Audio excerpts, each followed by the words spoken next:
Well, if you got the poison, I've got the remedy. The remedy is the experience. This is a dangerous liaison. I says the comedy is that it's serious. Lesson 4.2. Adding, subtracting, and scalar multiplying matrices. We're going to look at Alexis's Beach Boutique. Every summer she opens up a little beach boutique right down there by the sandy beach. And she sells just 3 items. Women's suits, flip-flops, and men's trunks.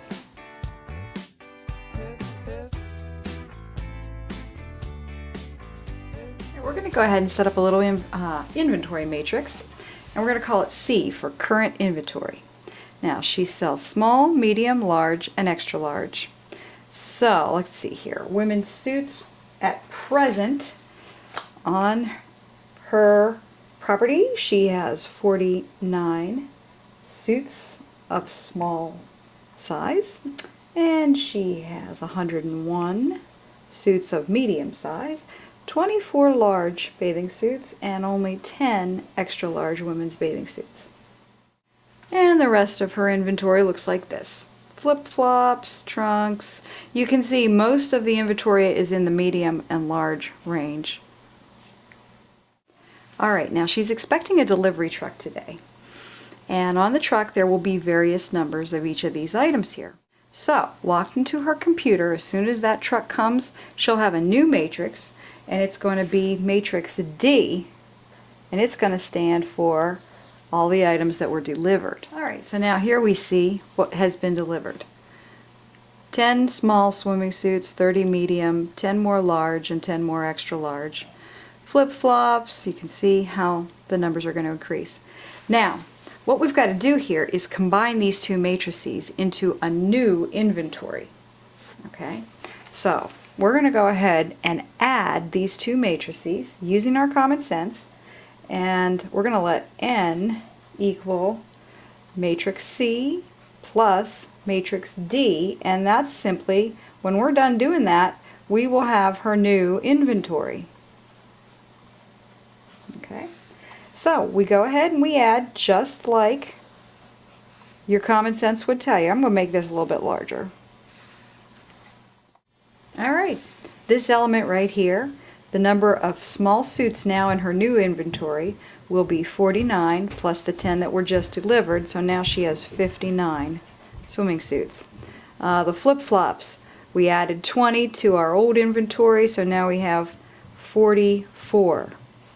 And the trunks, we added 14 more were delivered to the 10 that we had before, so now we're looking at 24 trunks, and so on. Every element here gets added to its corresponding element on the delivery truck. So after we go ahead and do that, this will be N. Matrix N, this is now her new inventory. Just a straight addition of corresponding elements. Alright, so this is what she has in stock now after the delivery. Now each and every day she's going to sell, individual items here. And so what we're going to do is store the amount of stuff that gets sold. That can be stored in a matrix too. And so we're going to call this the sales matrix. And we'll call it a capital S for the sales matrix. And let's do this for the day July 3rd. In one day, July 3.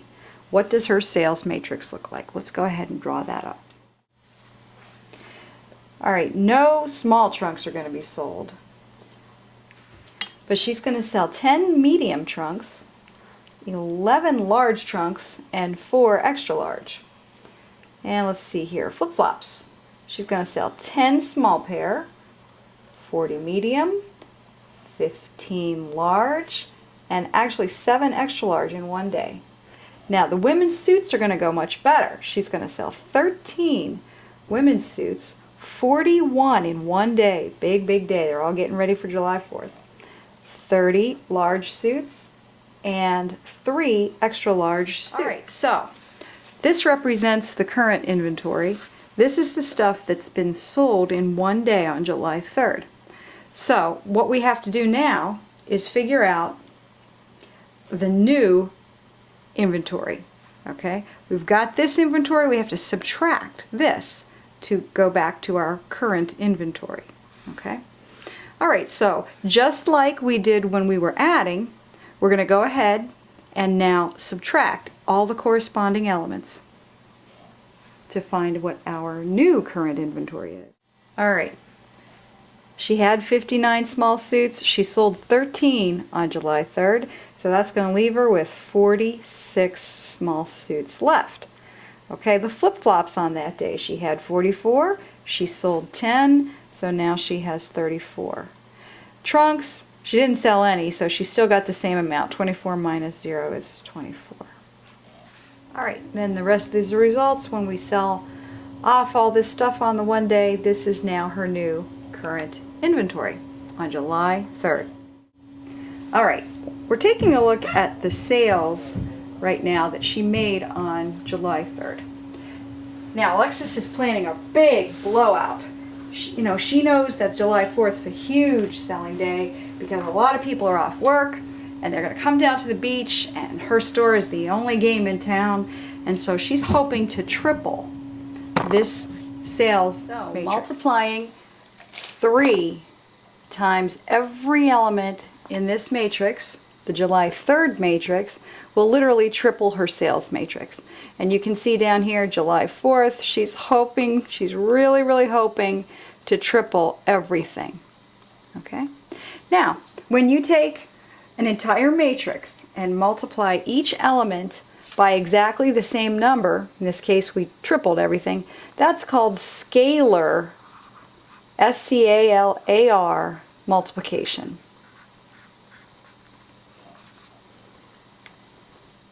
See, take a look at each of the elements. The 13 turns into 39, the 10 into 30, the 0 stays at 0, because 0 times 3 is 0. All these, everything here, just simply got tripled. Well, if you got the poison, I've got the remedy is the experience. This is a dangerous liaison. I says the comedy is that it's serious. This is a strange enough new